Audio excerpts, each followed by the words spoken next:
bring the meeting to order. If you'd all please rise to the Pledge of Allegiance. Okay. All right.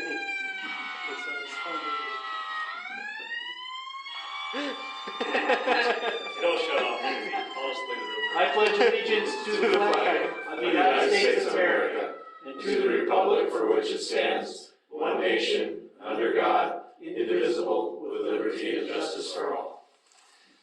Welcome to the regularly scheduled meeting of the City Council. Second on tonight's agenda is public comment. This is the time for the public to comment on anything that is not on tonight's agenda. If you have anything to say, please stand up, give us your name and address, and we'd love to hear from you. Is there any public comment tonight? Hearing none, we're moving on to item number 3, which is a public hearing. There is no public hearing scheduled for tonight, which brings us to item number 4, consent agenda. This is the time that we roll the more administrative roles of the city into one consent agenda, and we vote them as a group, unless any member of the city council would like to remove anything from the consent agenda. Does any member of the council have any intention on asking for removal of anything from the consent agenda tonight? Any member of the public have any comments or concerns regarding the consent agenda? Then at this time, I would entertain a motion to approve the consent agenda as written. Kirk? Second. Third. So, Kirk just because Cindy's and not Rob? here, Kirk was the first and Oh, William. Sorry. William was the second. Okay. John Mullendijk. Aye. John Henderson. Aye. Gordon Pearson. Aye. Kirk Hayes. Aye. Rob Kirsch. Aye. William. Aye. Janelle. Aye. John Adele. John Adele. It's going to be one of them nights, and Rian is absent. It's going to be one of those nights. I finally got your name straight. So I have 7 ayes, no nays, 1 absent. That motion is passed. Item number 5 is mayor and council concerns. This is the time set aside for any member of the council or myself to bring concerns to the table. Does any member of the council have anything they'd like to bring to the table tonight? I have a couple of things. It's been kind of a busy week with the city, mainly in regards to the police department. So we'll get into the details a little bit later, but we're going to do a little reorganization of the police department. First thing on the list is Chief Smith has asked to step down as chief. He is going to remain on the police department as a patrolman, but he has asked to be relieved of the chief responsibilities, so we're going to honor that request. I have spoke with Tom Malcolm, and I intend to appoint Tom Malcolm as the interim chief. This will all take effect on the 1st of February.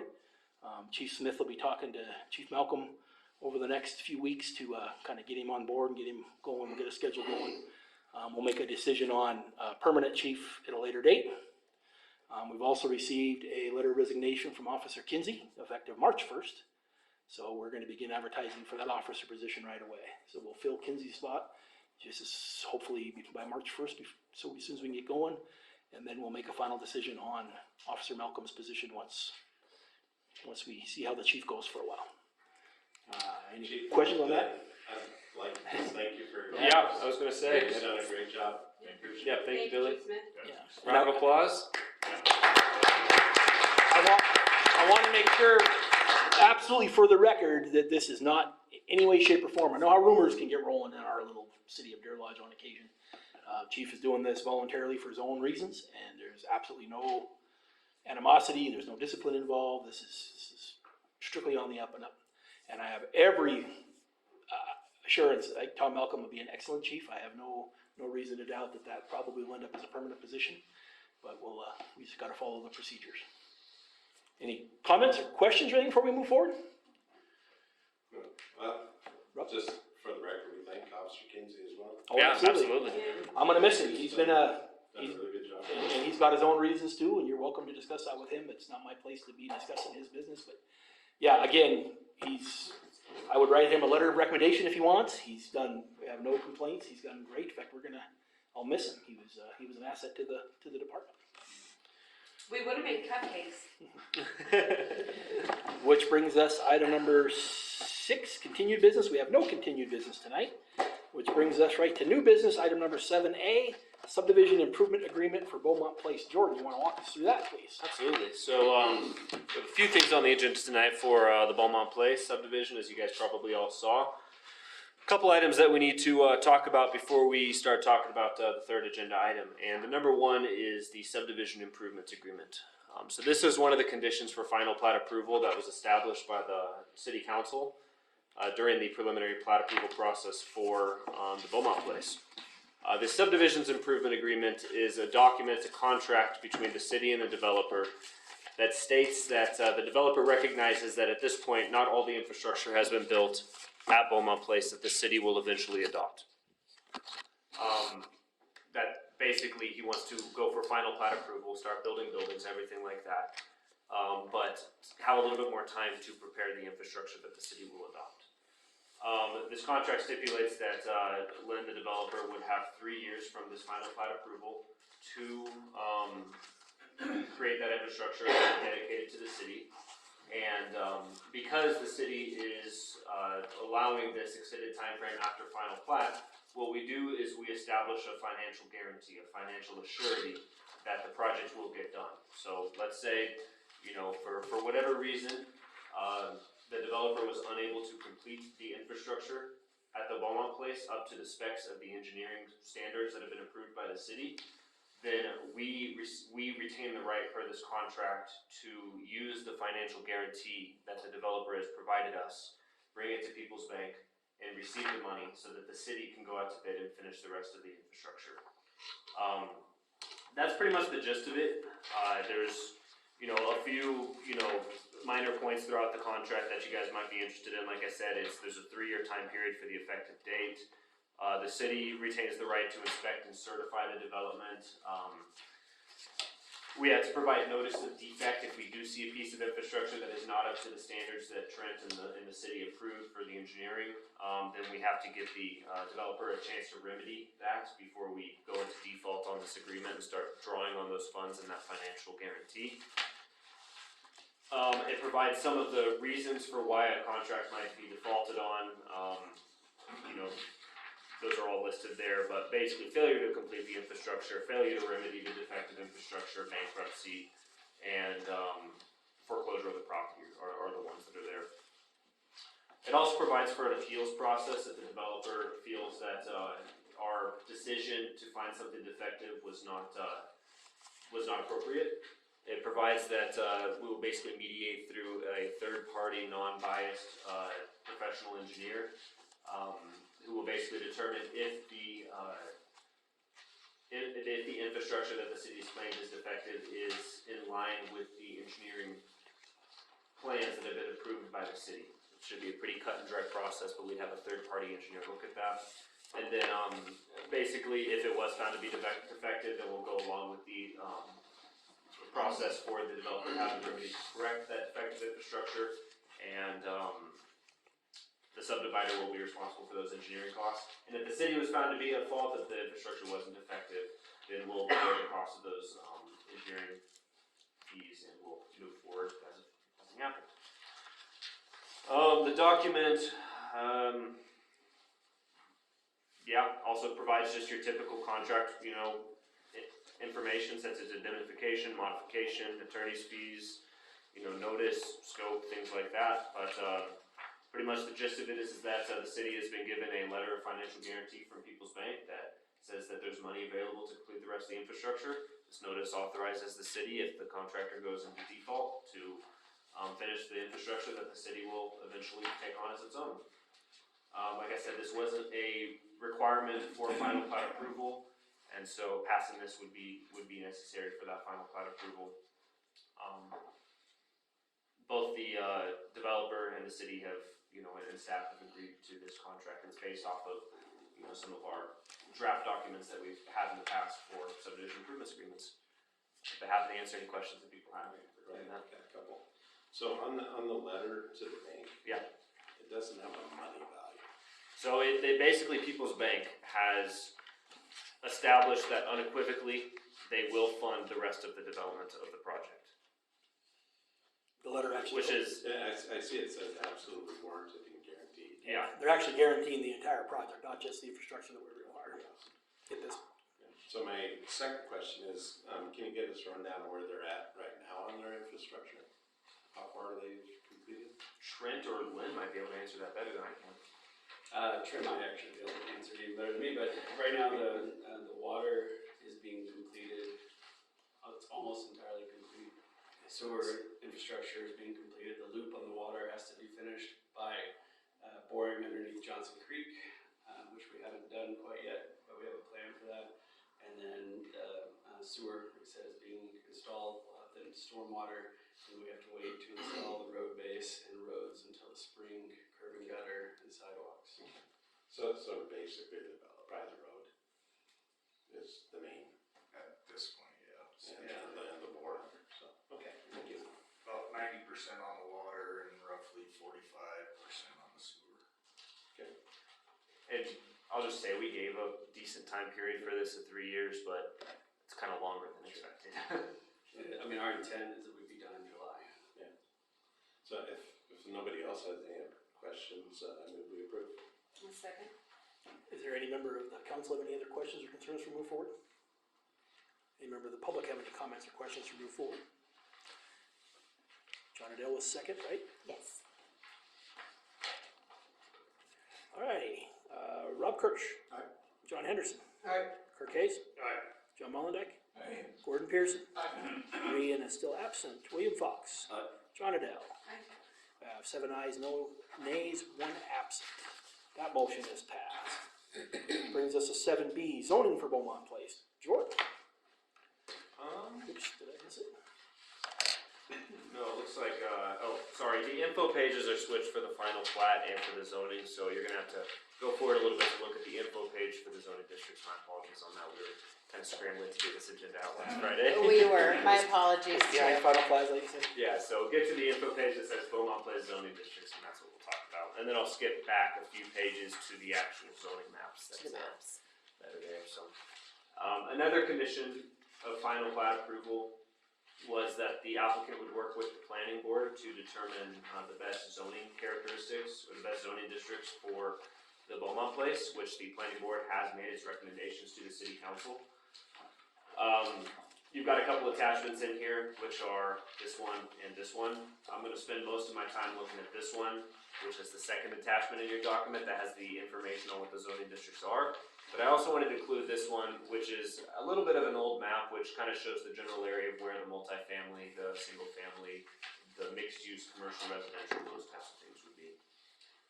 So looking at this map, you can see that the bulk of the zoning would be this yellow, which is our R-1 residential single family low density district. This is just the residential district that most of our city is in. And it would coincide with the single family homes that are associated with the Beaumont Place development. We didn't, and before I get any further, we didn't establish that many additional guidelines for the Beaumont Place. We didn't look at creating, or we talked about, but we decided ultimately not to recommend to the council, creating any additional zoning districts. Because as we'll jump into later, there are covenants and restrictions on the properties which are in line with the zoning code, but provide a little bit more guidance than site specific that dictate what the development will look like out there that aren't applicable to the rest of town.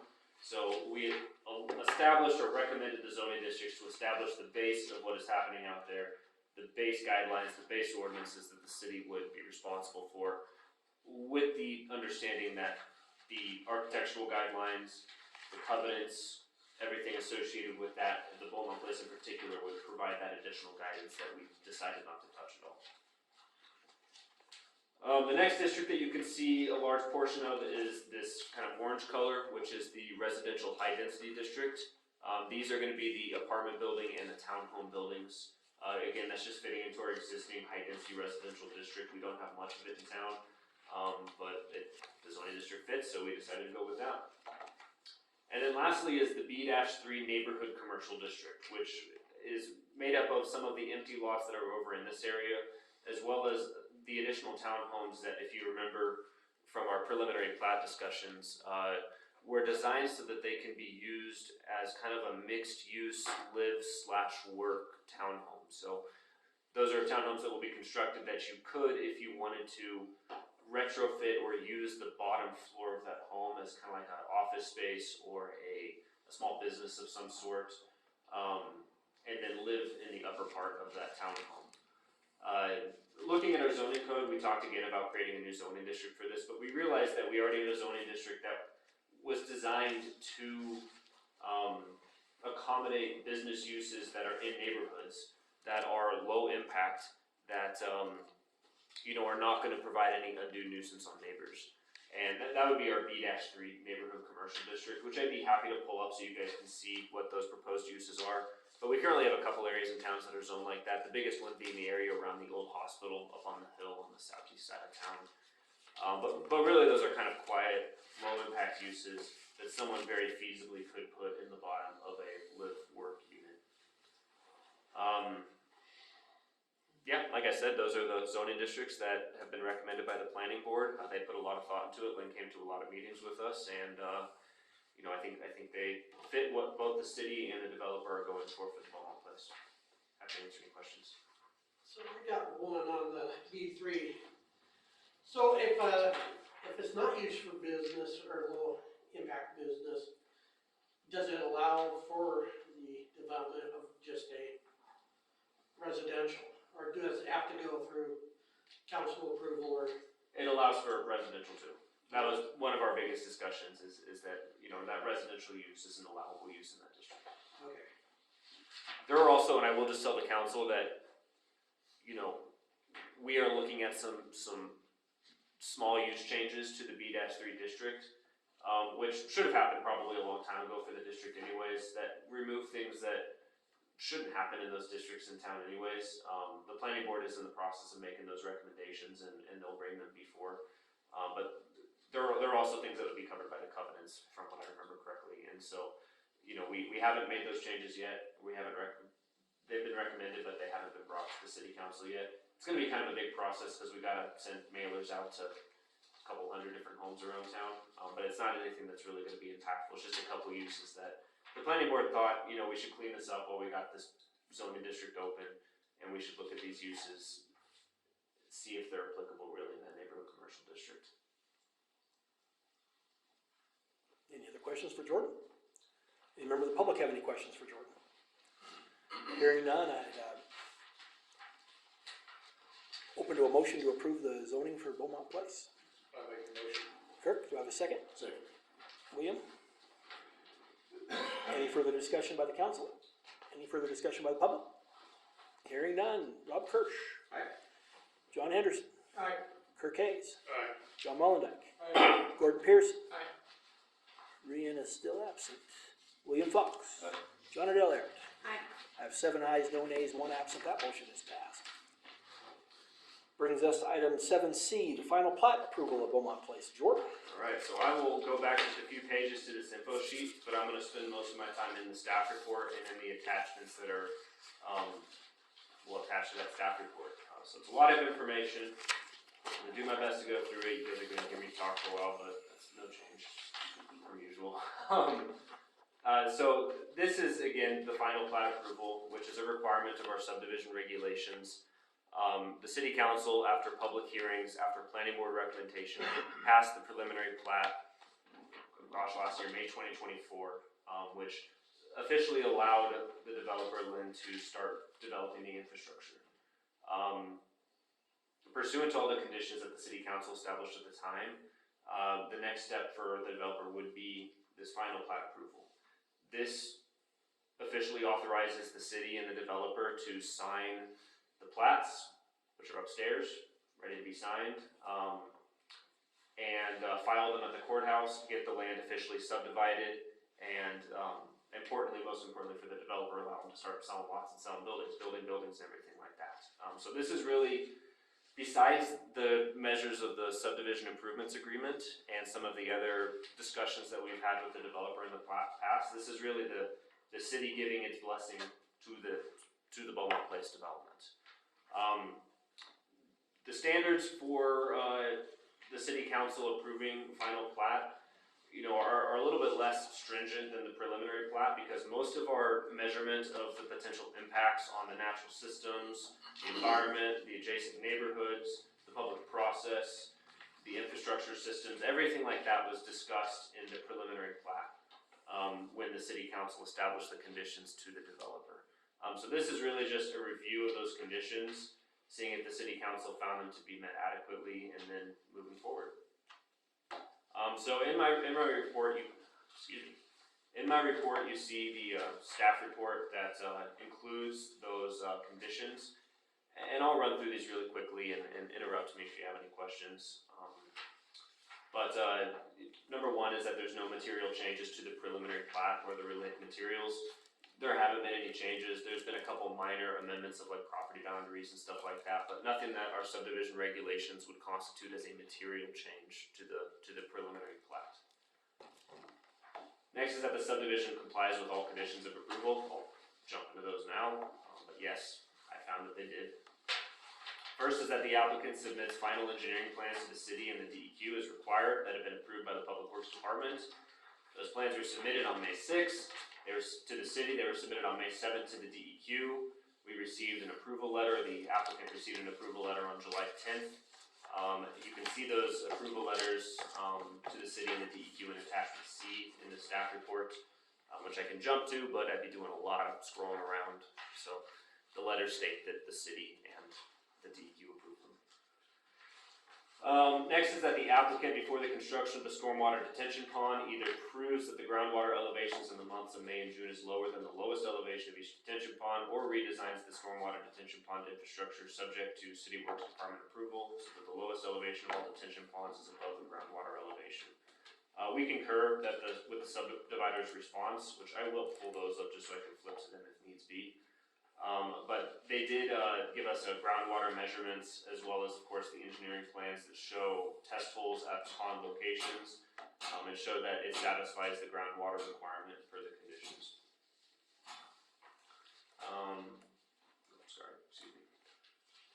Next is that the applicant shall design the stormwater detention pond so that all water collected in the ponds is required to drain within 72 hours of a storm event to prevent standing water. This is part of the city's original approval of the engineering plans, that those changes were incorporated before they were approved by the Public Works Department. Next is a similar response, that if the stormwater ponds have a greater slope of 1 foot rise every 3 feet run, then they shall be completely fenced in. They were able to show in their engineering plans that they're going to be less than that slope, so we're good to go there. Next is that the applicant removes the language from the draft covenants that state that the future HOA will maintain all park and trail infrastructure, and instead say that the city will do it. The covenants, which you can find in attachment D, which really make up the bulk of your agenda packet today, do state that. Next is that the applicant works with city staff to determine the method of garbage collection. This method must be approved by the Public Works Department. We've been working with them to establish the method of garbage collection. We've come to an agreement. It's pretty easy. We'll pick up their garbage. Next is that should the applicant prefer not to construct all infrastructure as designed prior to final plat approval, then they shall enter into a subdivision improvements agreement with proper financial security approved by the city of Deer Lodge. We just did that. Should the applicant not construct all infrastructure as designed prior to final plat approval, the entirety of Aspen Land in California will be constructed with all adjoining infrastructure prior to final plat approval. That temporary access easement that the city council filed several months ago satisfied that, as well as the infrastructure that is going to be built upon first has been constructed as well. Next is that should the applicant not construct all infrastructure as designed prior to final plat approval, that adequate access and egress is provided to every lot that will be built upon, subject to the city's design standards and subdivision regulations. Again, that temporary access easement that the city provided a couple months ago satisfies that. Next is that the applicant shall install all water and sewer service lines leading from the mains and stub to the property line during the construction of the water sewer mains. As such, the city will waive tapping fees for the installation of the infrastructure. As you can imagine, that hasn't happened yet. That's part of the approval process, and part of the city's review process as we build this infrastructure and have it dedicated to the city is to keep an eye on those parts of the infrastructure just to make sure that these things happen.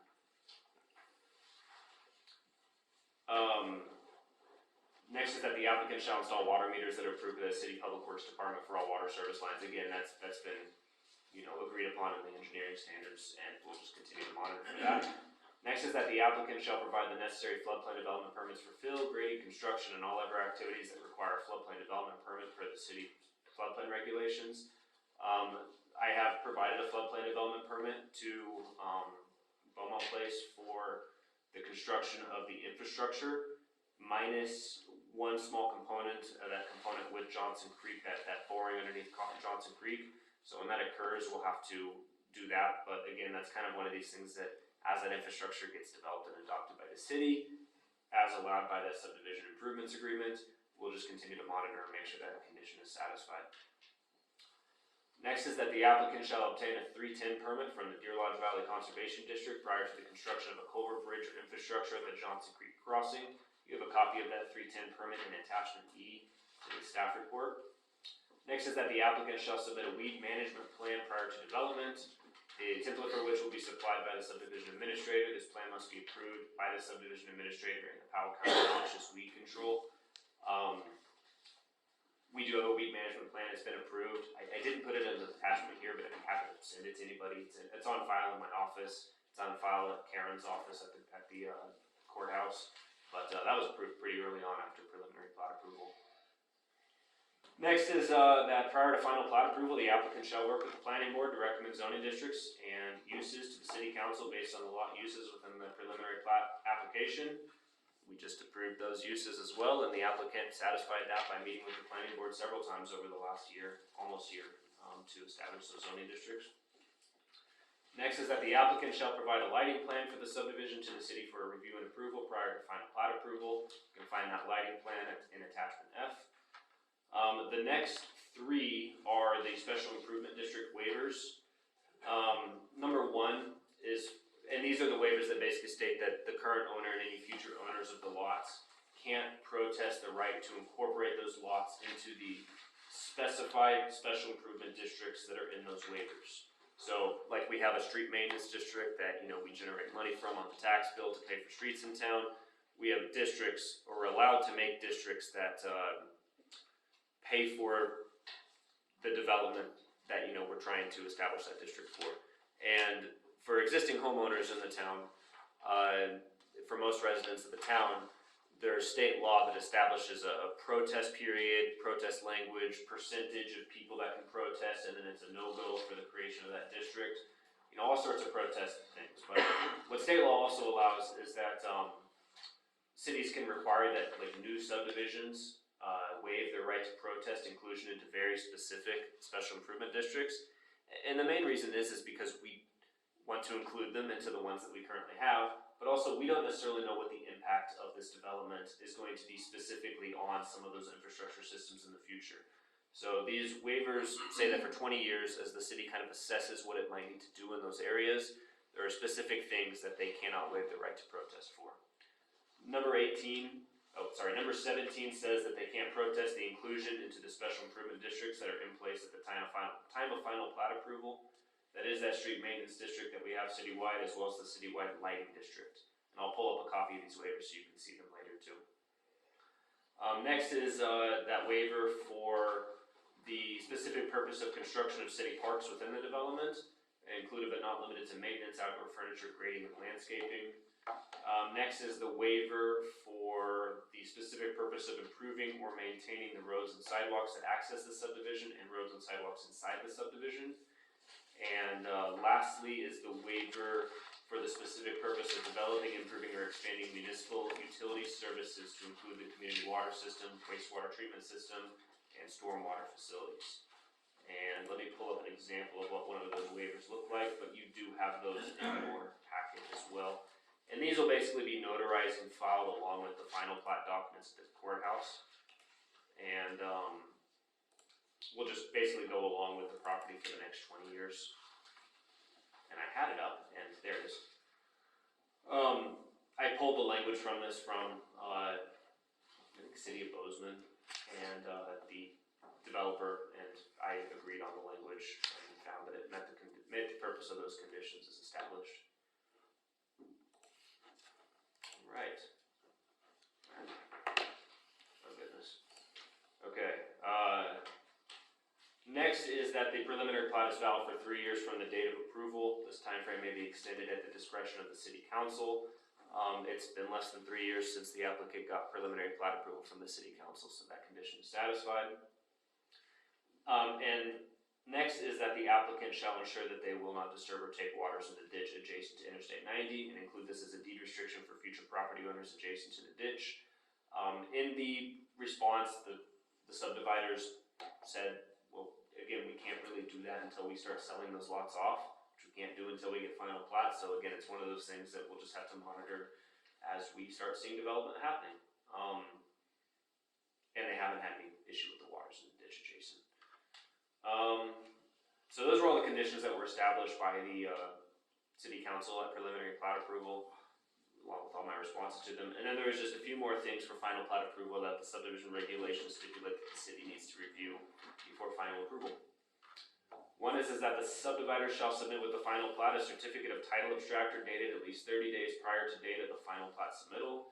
This certificate shows the names of owners of record and names of lien holders or claimants of record and the written consent to the subdivision by the owners of the land, if other than the subdivider, and any lien holders or claimants of record. This is something we talked about in the preliminary plat, and nothing's changed.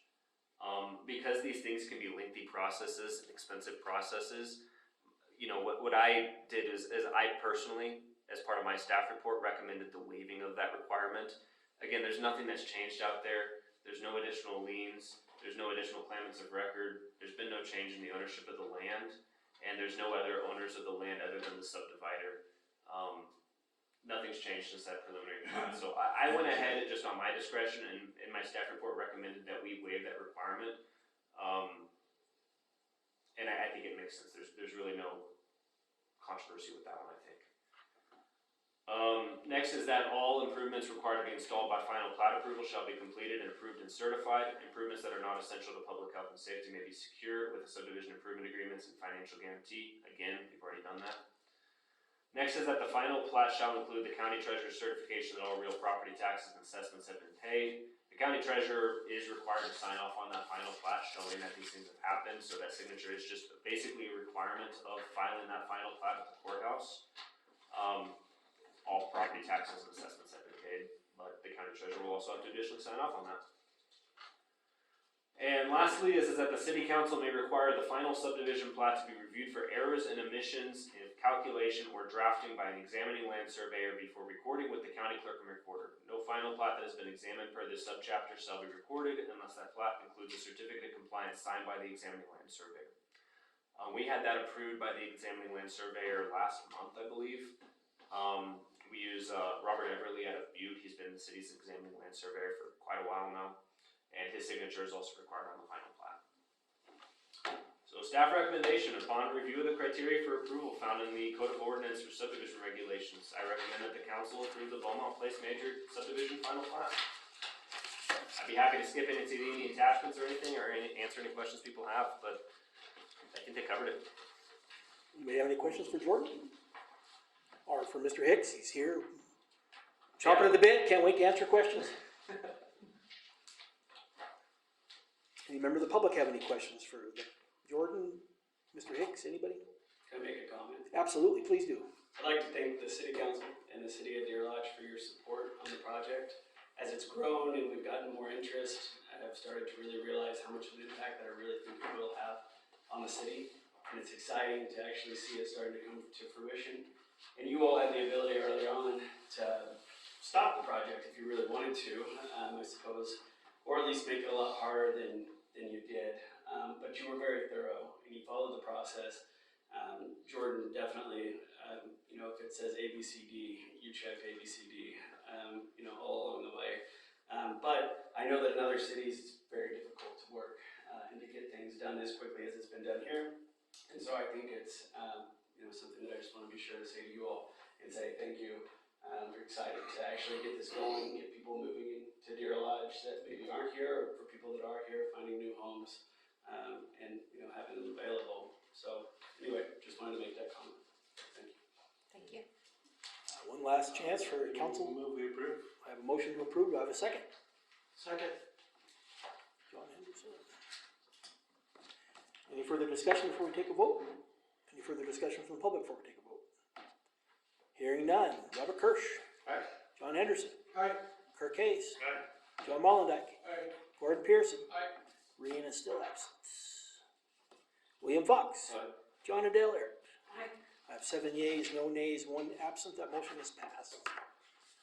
Congratulations. We'll start signing. Anybody want to buy some land? I know a guy. Brings us to item number 7D, appointment to the fire department. Mr. Ryan Martin. Brant, do you want to take this one? Yeah, last fall in October, we interviewed some people, we had a couple of open spaces.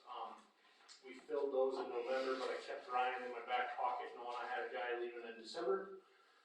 And, when I had a guy hop off, I asked Ryan if he was for sure still interested, and he said absolutely, with a little bit of excitement in his voice. And, here we are. So I'd ask you guys, on the basis of me and Mayor Jess and Assistant Chief Anderson interviewing, and he interviewed very well, but we would recommend him for your guys' approval tonight. I move we approve on your recommendation. I'll second.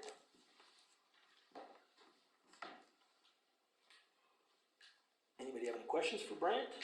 For Mr. Martin? Or Ryan? Elected December. Anything to say before we seal your fate?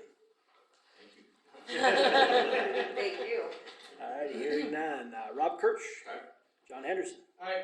Kirk Hayes. Aye. John Mullendike. Aye. Gordon Pearson. Aye. Ryan Chavez still absent. William Fox. Aye. John Adele Eric. Aye. That's 7 ayes, no nays. That motion is passed. Which brings us to item. Congratulations. Congratulations. Congratulations. And you don't have to stay for the rest of the meeting. It's almost But over if you now. don't want to- If you sat through this long, man, you might as well If suck you it up. don't want to, just Just saying. stick it out. Sounds like a trick statement. Double-edged sword. Brings us to item number 7E, from the Commissioner's appointment of Reserve Officer Tucker Smith. Chief Smith, would you like to take this one? So Tucker couldn't be here tonight, he's got to work, but, he's completed all of our training with the exception of being firearm certified, and he's doing that tomorrow with Tom. He's met with the police commission and they interviewed with him as well, and, we'd like to appoint him as a reserve police officer at this time. Does any member of the public have any comments or questions for Chief Smith? Any member of the public have any comments or questions for Chief Smith? And this time I would entertain a motion to approve Tucker Smith as a reserve officer. John Adele, do I have a second? Rob? Rob Kirsch. Aye. John Anderson. Aye. Kirk Hayes. Aye. John Mullendike. Aye. Gordon Pearson. Aye. Reen King Chavez is still absent. William Fox. Aye. John Adele Eric. Aye. You have 7 ayes, no nays. That motion is passed. Which brings, Congratulate him for us. and we'll, if anybody Thank interested, you, Tucker. we'll be swearing him in Thursday at 3 3 p.m. o'clock. If anybody's interested. We really should have made cupcakes for this meeting. You should. It's been a lot of stuff. In fact, as a general rule, I think we should make cupcakes for every meeting. Cindy's on. Cindy. All in favor? Cindy's on it. No, wait a minute, Cindy's baker no longer available. I only have one hand, guys, okay? All in favor of John Adele making sure we have cupcakes from now on, say aye. Aye. Sorry, Jordy was kind of quiet, it doesn't count. He was cupcake manager. Which brings us to item number 8, the next regular scheduled meeting of the city No. council. Oh, no. Sorry. Councilmember Bios. I'm sorry, 7F. Back up. 7F. I already checked it off. I don't know what I got ahead of myself. Councilmember Bios, Jordan and Rob, which one of you wants to take this? You wanna throw up the city page? Oh, sure. Real quick. My apologies, you guys. I Yeah, so checked that off and kept going. basically on this one, we just, were wanting to consider whether or not we should put some bios up on the, city council portion of the page. I think it'd be good, it shows, you know, the diversity that we have on the board, or on the council. And I think it just helps the community get to know you a little bit better. That's my thought. Yeah, this is something we talked about in council operations and decided that we discuss the city council, mainly for the, purposes that we don't really, we want you guys to write them. I mean, we would like you guys to talk about what you have and, we can help and wordsmith and everything or check what you want, but, I think it'd be good if, you guys told us what you bring to the table, cause all of you bring something to the table for this council and, we can put it on the website so people know and then We don't need a big, huge just a paragraph. couple sentences or something. Just a cute little paragraph, just anything to make yourself as transparent as you can be to the public. Why don't we just come up with standard questions for everybody? Oh, that'd be pretty Ooh, good, ding, yeah. ding. I like that. We can work on that in next council. Let's do that in council ops, yeah. Okay, Cindy, can you make a note? I got it. So you'll bring that up at council ops, you'll get like a questionnaire, and you'll hand it out then, probably in the next meeting? Sounds good. Which just so happens, according to 8A, regular meeting will be February 3rd in this room at 6 o'clock. This meeting is adjourned.